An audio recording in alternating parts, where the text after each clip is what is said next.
இன்றைக்கி நமக்கு வல்லாரக்கீரை வச்சு ஒரு கறி எப்படி பண்ணுறதுன்னு பார்க்கலாம். அதுக்கு கொஞ்சம் வல்லாரக்கீரை எடுத்துருக்கிறேன். இது கூடவே கொஞ்சம் துவரம் பருப்பும் கொஞ்சம் பாசிப்பருப்பும் சேர்த்து ஒரு அரை மணிக்கூர் போல் கொஞ்சம் மஞ்சள் தூளும் போட்டிருக்கேன், ஊற வச்சுருக்கிறேன். இதில் ஒரு சின்ன பீஸு காயம், சின்ன வெங்காயம் ஒரு 10 போல் சின்ன வெங்காயம், பூண்டு ஒரு 5-6 பல்லு பூண்டு,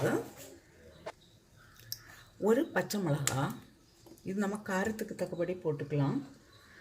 அப்புறம் இந்த வல்லாரக்கீரையும் இதில் போட்டு இப்போ நான் இதை வந்து ஒரு 2 விசில் வாரது வரை வேக வச்சு எடுக்கிறேன். இதில் நான் கொஞ்சம் சால்ட்டும் போடுறேன்.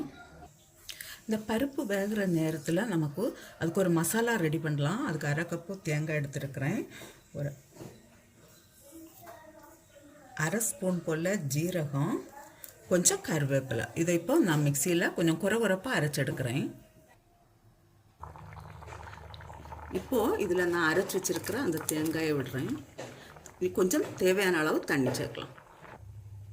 கொஞ்சம் கூட நான் சால்ட்டு போடுறேன்.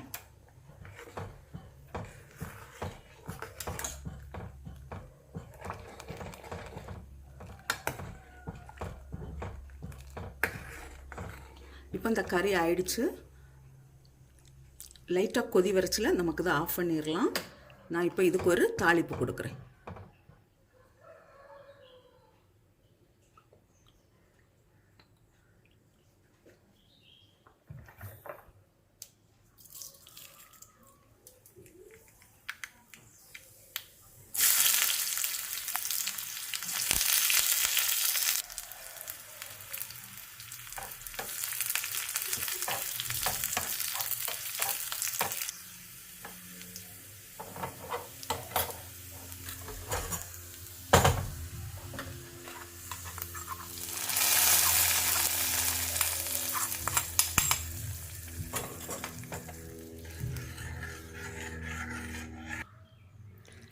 வல்லாரக்கீரை குழம்பு ரெடியாக இருக்குது. இது ரைஸுக்கு கூட நல்ல டேஸ்ட்டாக இருக்கும்.